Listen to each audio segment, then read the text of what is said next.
आदरणीय निलेशजींचा पण बळीचा बकरा केला जातोय, त्यांना एकटं पाडलं जात आहे। का दुसरा शिवसेनेचा नेता बोलत नाहीये? का बोलत नाहीये? उदयजी येऊन का रवी चव्हाण साहेबांवर टीका करत नाहीये? त्यांना का पुढे अजून निलेशजींच्या समर्थनात एक पण शिवसेनेचा नेता का उतरत नाहीये?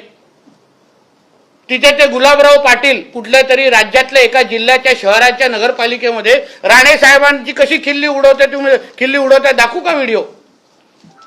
दाखवू का व्हिडिओ? मग का कोण बोलत नाहीये? निलेशजी बोलतात ते खरं, एक शिवसेनेचा नेता बोलत नाहीये, ना रत्नागिरीचा, ना कोकणातला, ना महाराष्ट्रातला।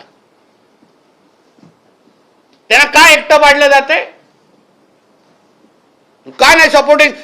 आपले दीपक केसरकर साहेबांनी घ्यावं, रवी चव्हाण साहेबांचं नाव घ्यावं ना, तोडवतात कशाला एक प्रश्न।